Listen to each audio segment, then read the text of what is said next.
Ika-28 kabanata, sa pagpapatuloy. Nangigigil ang mga ngipin ni Flower, aluring venerable na lumiliwanag ang mga mata na sinabi nito na buwisit ka.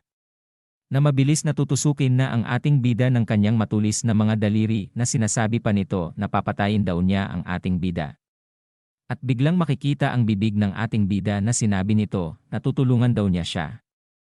At makikita na biglang tumigil ito na nakatayo lang ang mga escort warrior na nakapalibot sa kanila.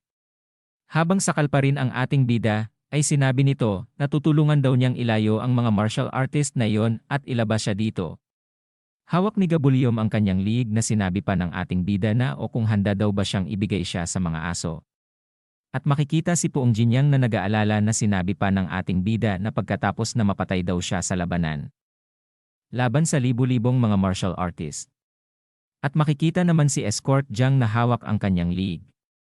Na inaalalayan ng isang escort warrior na sinabi pa ng ating bida na para lamang daw subukang nakawin ang kaluluwa ng langit at lupa.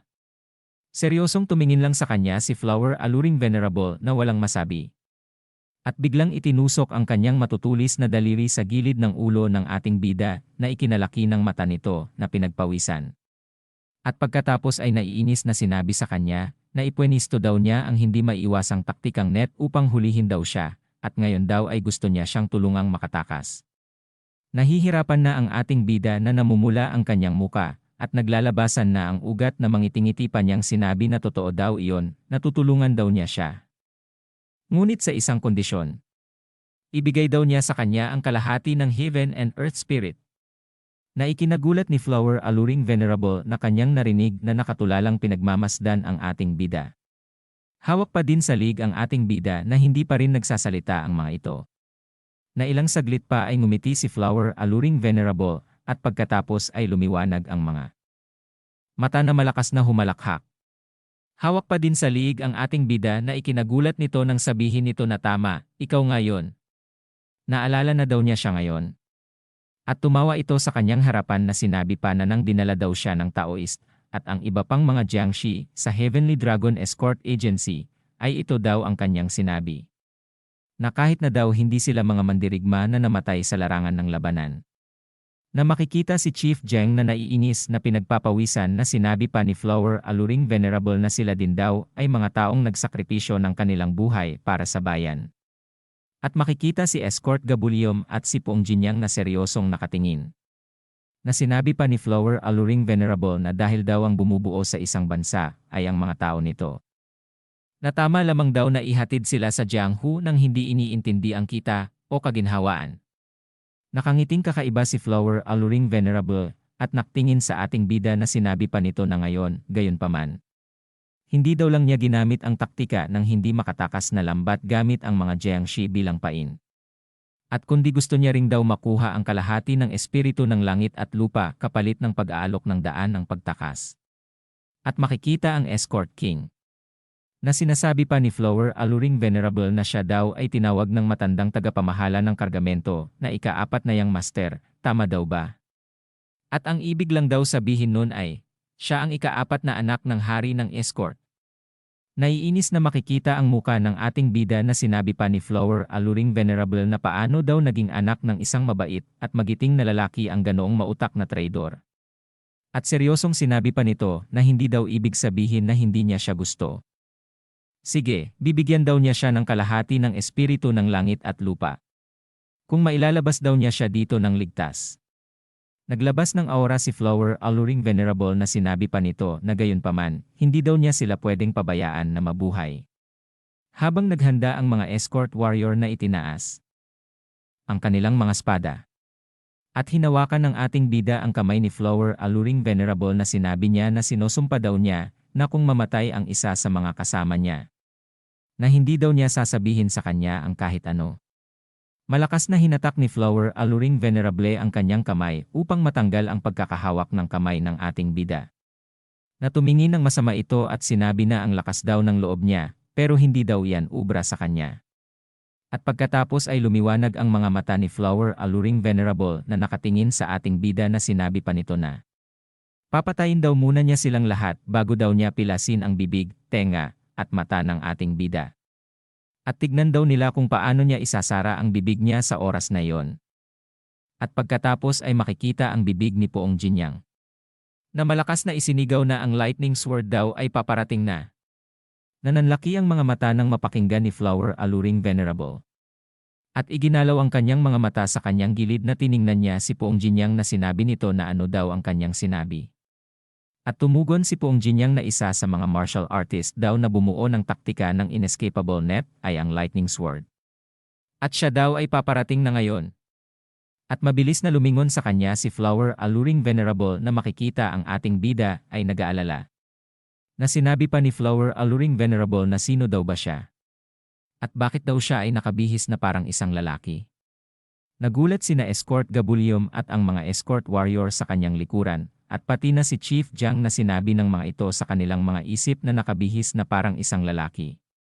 At pagkatapos ay makikita si Poong Jinyang na tinanggal ang tali ng sombrero na kanyang tatanggalin sa kanyang ulo. Na sinabi pa niya na alam daw niya na hindi ubra sa kanya ang mga salita. At binunot ang espada at iniangat ito na humarap sa puno. At naglabas ng aura na itinira ni Poong Jinyang ang kanyang espada na naglabas ng parang kidlat na enerhiya na tumama sa malaking puno. At napanganga si Chief Jiang nang makita niya ang ginawa ni Poong Jinyang na napasabi ito na yon daw ay. At sinabi naman ni Gabulium na yan daw ay tiyak na isang teknik ng lightning sword.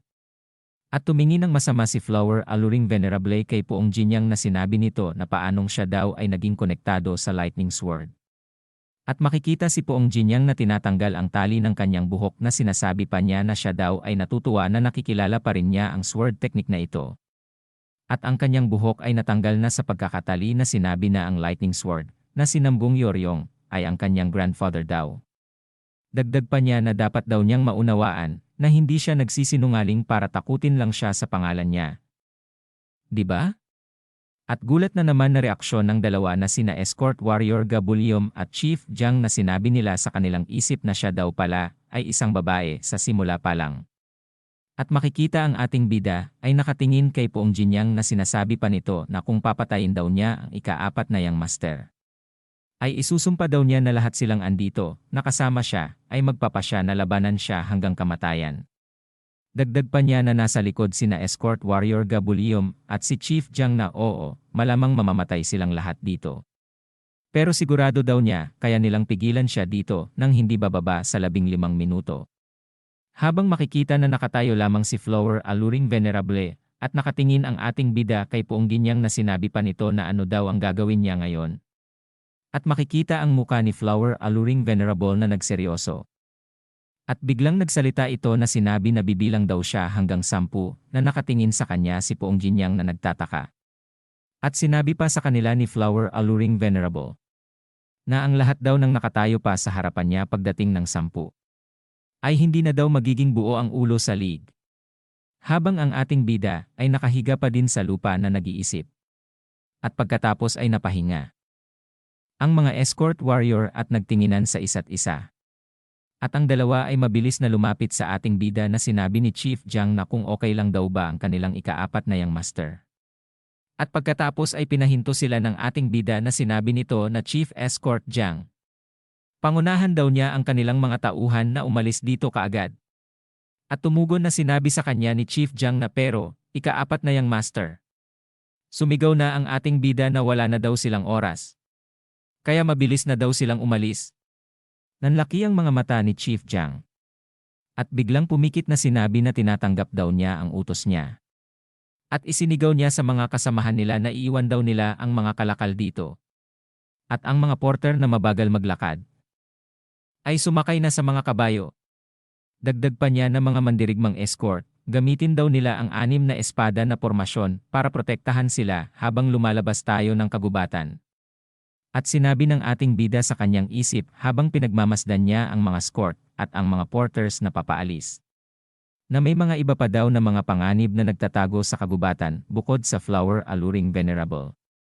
At lalo na ang Dragon Glory Cult na espesyalista sa internal na martial arts. At makikita si Chief Jiang na tumingin sa kanya pati na si Escort Gabulium. Na sinabi pa ng ating bida sa kanyang isip na sa kabutihang palad, mukhang naintindihan daw naman ni Chief Escort Jiang ang kanyang nais mangyari. At makikita ang ating bida ay nakaupo sa lupa katabi si Flower Alluring Venerable na tinitingnan ni Chief Jiang. Na sinabi pa sa isip ng ating bida na ito daw ay isang di kapani-paniwalang bagay. Para sa isang mandirigmang escort ang tumakas ng walang mga kalakal na ini-escort. At ang insidenteng ito ay malamang na makakasira daw sa reputasyon ni Jiang Rianggi at ng mga mandirigmang escort na sumusunod sa kanya. Seryoso pang sinabi sa isip ng ating bida na gayunpaman, mas mabuting mabuhay daw na may dungis na yon. Kaysa mawala daw ang lahat ng mga kargador at mandirigmang escort. At makikitang muli si Chief Jiang na naiinis na iiwan nila si Jung Ryong. Na sinabi sa isip ng ating bida na yan daw ang kanyang responsibilidad bilang punong escort na namamahala sa convoy na ito. At biglang inakay ang ating bida ni Poong Jinyang si Lady Soso pala na sinabi sa ating bida na magpapaliwanag daw siya mamaya kung bakit siya ay nakasuot ng panglalaki. Na pinagtatakahan ng ating bida. At biglang mabilis na dumistansya ang ating bida na sinabi nito kay Lady Soso na ano daw ang ginagawa niya. Wala na daw silang oras para dito. At siya daw ay umalis na ngayon. At tumugon si Lady Soso sa ating bida na siya rin daw ay mananatili kasama ang ating bida. At ang ating bida ay sinigawan siya na sinabi na ano daw ang pinagsasabi niya.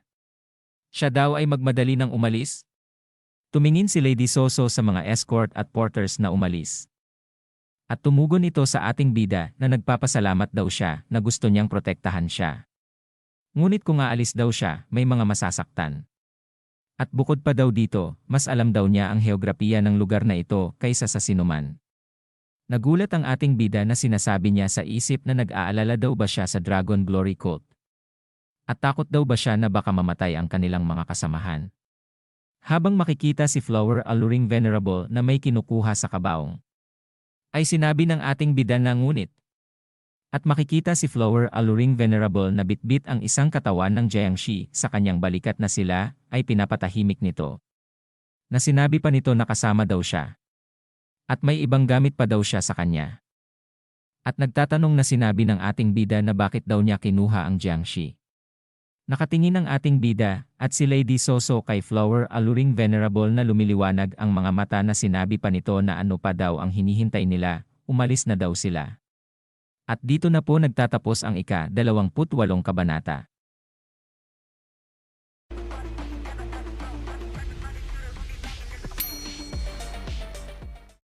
Ika-29 na kabanata, sa pagpapatuloy.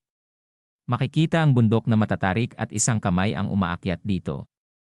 At pagkatapos ay inalalayan ni Lady Soso na hinatak ang kamay ng ating bida habang may Jiangshi sa likod nito. At 4 na araw na daw ang nakalipas mula nang makalabas sila sa Wailing Forest. At siya daw at si Namgong Soso ay hindi pinatay ni Flower Alluring Venerable. At makikita na silang dalawa ay pagod at hingal na sinabi pa ng ating bida na salamat daw. Ang akala daw niya ay mamamatay na sila. At ayon sa kwento sila daw ay naligaw sa mga bundok at hindi makaligo o makakain ng kahit na ano na parang mga pulubi. At makikita si Namgong Soso na hapong-hapo na pinupunasan ang pawis sa muka ng kanyang kamay. At ayon pa sa kwento ay sinabihan daw ng Flower Alluring Venerable si Namgong Soso na magtira ng lakas dahil may ipagagawa siya sa kanya mamaya. At pagkatapos ay sinabi ni Lady Soso sa ating bida na kung gusto daw ba niya na siya na lang ang magdala niyan. At tumugon ang ating bida kay Lady Soso na okay lang daw siya. At baka patayin daw siya ng matandang iyon kapag nalaman pa niya. Ayon pa sa kwento ito daw ang dahilan kung kaya kinailangan niyang buhatin mag-isa ang Jiangshi. At sinabi pa ng ating bida na nakatingin sa kanyang unahan na siguradong pagpupunit-punitin daw niya siya balang araw. At sinabi sa kanila ni Flower Alluring Venerable na silang dalaw daw ay magmadali na. At mabilis na tumakbo ang ating bida habang sinabi na yes. Sir. Papunta na daw sila sa kanya. Na pinagmamasdan siya ni Lady Soso na di makapaniwala. At mabilis na lumipas ang oras na makikita si Flower Alluring Venerable sa harapan ng isang kuweba na tila may pinagmamasdan sa di kalayuan. Habang nakatayo sa ulanan ay inilingon ang mga mata nito sa kanyang likod na nag-iisip. At siya ay pumasok na sa kuweba na sinabi nito na sila daw ay pwedeng gumawa ng apoy. Na makikita ang dalawa na nanginginig sa lamig. Habang naglalakad sa harapan ng ating bida. Si Flower Alluring Venerable ay sinasabi nito na sa palagay daw niya ay sapat na ang layo nila. Na makikita ang ating bida ay masaya sa kanyang narinig. At makikita na sila ay gumawa na ng apoy. Hawak ang palaka ng ating bida ay sinabi nito kay Flower Alluring Venerable na kung pwede daw ba niya itong pakuluan at kainin. At tumugon ito na anong gagamitin daw niyang kawali para pakuluin ito. At ang ating bida ay kaliwat kanan na nagpalingon-lingon na nakalabas pa ang dila na naghahanap ng magagamit. At ilang saglit pa ay may nakita siya na isang palayok na may basag sa gilid. Kinuha ng bida ang palayok na sinabi pa niya kay Flower Alluring Venerable na parang may nakatira daw dito noon. Kaya may mga babasagin na gamit. At hindi daw ba niya ito iniisip na pwede nilang gamitin ito? Huminga ng malalim si Flower Alluring Venerable na tumugon ito sa ating bida na gawin lang daw niya ang gusto niya. At pagkatapos ay hinugasan ang palaka ng ating bida, at pagkatapos ay kumuha ng tubig ulan. At ang ating bida ay makikita na may minamasa sa isang tela. At nakaharap sa pinapainit na palayok na sinabi sa kanya ni Flower Alluring Venerable na ano daw ang ginagawa niya. Tumugon ang ating bida na susubukan daw niyang magluto ng noodles. At tinanong muli siya ni Flower Alluring Venerable na saan daw naman niya nakuha ang harina. At tumugon muli ang ating bida na sa simula pa lang daw ay may dala na siya na ilan nito. Nakatingin sa pinapainit na palayok si Flower Alluring Venerable na nagtanong muli na bakit daw naman niya lulutuin ang palaka. At tumugon muli ang ating bida na dahil daw nakakailanganin daw niya ang sabaw nito. At itinaas ang isang daliri ng ating bida na masayang sinasabi ng ating bida kay Flower Alluring Venerable na ang galing, di ba? Ilagay lang daw niya ang konting asin at karne sa tubig at magiging masarap na sabaw na agad. Sinabi pa ng ating bida na habang nandito tayo, gusto kong hiramin ang kutsilyo na kinuha daw niya sa kanya. At seryosong tumingin sa kanya ito at nagtanong na para daw saan. At sinabi sa kanya ng ating bida na kailangan ko ito para hiwain ang noodles. At siya daw ba ay hindi kakain? Mabilis na ipinihit ang ulo at nakapikit na sinabi nito na hindi pa nga daw aabot sa isang mangkok ng noodles yan. At pagkatapos ay inilapag ang kutsilyo sa lupa ni Flower Alluring Venerable. Habang kukunin ang kutsilyo ng ating bida, ay sinasabi niya sa kanyang isip na noong araw daw na dinukot niya siya bilang bihag, ay kinuha niya ang kutsilyo na ito mula sa kanya. At habang naghihiwa siya ay sinasabi pa niya sa kanyang isip na pero nang sabihin daw niya sa kanya na gusto niyang hiramin sandali, ay ibinigay niya ito sa kanya nang may halong pagkairita. Dagdag pa niya na siguro dahil daw wala naman masyadong pagkakaiba kung makakakuha sila na armas ni ng buong soso o siya. At ang ating bida ay inilagay na ang kanyang hiniwa sa palayok na sinasabi pa niya sa kanyang isip na gayunpaman, kinuha pa rin daw niya ito marahil bilang pag-iingat kung sakaling subukan daw nila siyang ambusin habang natutulog. At napatingin ang ating bida sa gilid ng sinabi ni Lady Soso na ito daw ay napakabango ng amoy. At sinabi ng ating bida kay Lady Soso habang kaharap nila ang niluluto. Nasasama daw ba siyang kumain? Tumugon ito na nakatingin sa gilid na siyempre daw naman. Hindi daw ito oras para maging pihikan. At tumingin ng kakaiba sa kanya ang ating bida na sinabi na maghintay pa daw siya ng kaunti. At ito daw ay malapit ng maluto. Habang inaabot ng ating bida ang kanyang niluto kay Lady Soso ay sinabi ni Lady Soso na hindi daw niya intensyon na lokohin siya. Nakatingin lang ang ating bida sa kanya at nagtataka. Sinabi pa ni Lady Soso habang nakatingin sa niluto ng ating bida na ang tinutukoy daw niya ay ang pagdating at paghahanap sa kanya na nakadamit pang lalaki. Nagulat si Lady Soso nang marinig niya ang sinabi ng ating bida na hindi daw naman niya niloko siya. At tumugon ito na pakiulit daw. Hawak ang isang mangkok na kanyang niluto ay sinabi na. Na-realize daw niya na siya pala yon. Na iskolar noong pagtitipon ng mga bagong bituin ng bagong henerasyon sa Baeksion Restaurant. At sinabi sa kanya ni Lady Soso na paano daw niya yon nalaman. Nakaturo ang kanyang daliri sa bibig na tumugon ang ating bida na dahil daw iyon sa tuldok ng bukol ng kanyang tainga. Nahihiyang sumagot si Lady Soso na sinabi nito sa ating bida habang kumakain ng noodles. Na sinasabi daw ba niyang nagkunwari siyang hindi niya alam na nagpapanggap siyang lalaki. At tumugon ang ating bida na yon daw ay tama. At tumingin ang ating bida habang may ninunguya na sinabi nito na sa simula, nakisama lang daw siya. Dahil hindi daw niya akalain na magiging malapit silang magkaibigan. Pero pagkatapos ay wala nang pagkakataon para pag-usapan ito. Habang makikita na namumula si Lady Soso at nanlaki ang mga mata, ay sinabi pa sa kanya ng ating bida na higit pa rito, wala daw siyang karapatan magreklamo tungkol sa pagsisinungaling. At pagkatapos ay huminga ng malalim si Lady Soso na humingi ng paumanhin sa ating bida. Habang kinakain ang noodles na tumugon ito, napatawarin din daw niya siya. Hawak ang niluto ng ating bida ay nahihiyang sinabi ni Lady Soso na kung sila daw ba ay talagang magkaibigan na. Ngumiti ang ating bida na sinabi nito na silang dalawa daw ay marami na napagdaanan ng magkasama. At hindi daw ba sapat iyon para ituring na sila magkaibigan? At tumugon si Lady Soso na nahihiya na yon daw ay totoo. Nakasalang pa din ang niluto ng ating bida at sinabi pa nito sa kanyang isip na. Ngunit hindi daw sila maaaring umupo na lang at walang gawin. Tumingin ng seryoso na tila may gustong sabihin ang ating bida kay Lady Soso na may kinukuha sa looban ng kanyang damit. At tumingin din ng seryoso si Lady Soso na pilit iniintindi ang mga pahiwatig ng ating bida. Na sinabi pa ng ating bida sa kanyang isip na. Kinumpis ka daw ni Flower alluring venerable ang lahat ng maaari nilang magamit bilang sandata. Ang kinuha pala ng ating bida ay ang lason na. Ibinigay sa kanya ni Hellking's Blade na inilagay niya sa pagkain. At sinabi pa niya sa kanyang isip na ngunit may isang bagay daw na hindi niya kinuha mula sa kanya. At makikita si Lady Soso na sumubo ng noodles. Habang abala si Flower alluring venerable sa Jiangxi, ay nagparinig ang ating bida na tumawa na sinabi niya kay Lady Soso na ano daw ang masasabi niya sa lasa ng ginawa niyang noodles. Tumugon ito na sinabi na narinig daw niya na lasa ng palaka ay parang manok at totoo nga. At biglang inaabutan ng pagkain ng ating bida si Flower alluring venerable na sinabi nito na. Ginoo, hindi ka ba kakain? Ito daw ay mas nakakain kaysa sa kanyang inaakala. Habang abala sa ginawa niya sa Jiangxi, ay tumugon ito na ubusin na daw nila lahat iyan.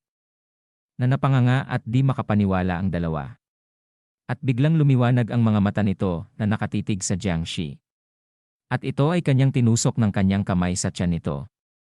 At pagkatapos ay inangat ng isang kamay ang Jiangxi. Na napatikom ng bibig si Lady Soso na ang ating bida ay galit na nakatingin na sinabi nito na ano. At binitawan ang Jiangxi sa lupa.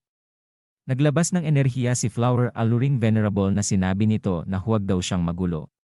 Siya daw ay nasa malaking gulo kung makawala ito dahil daw sa panggugulat niya.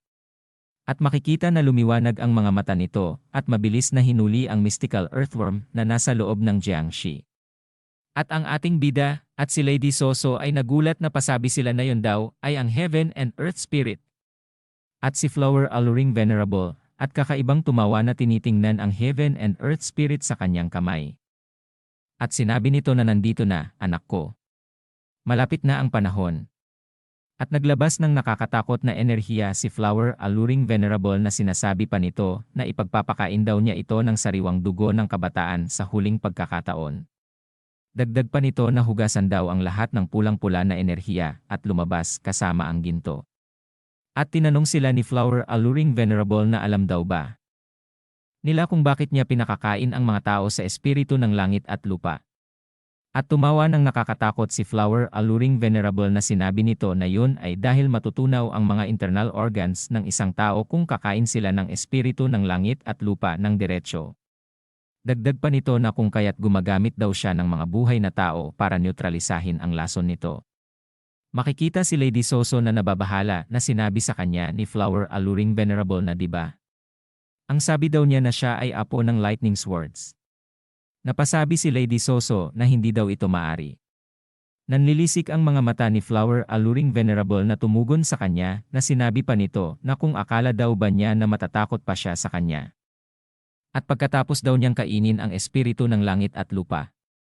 Humaharap sa kanya si Flower alluring venerable na hawak ang mystical earthworm. Na lumiliwanag ang mata na napaupo si Lady Soso na sinabi pa nito na isasakripisyo daw niya siya upang makumpleto ang kanyang teknik. At pagpuputol-putulin daw niya ang kanilang ulo.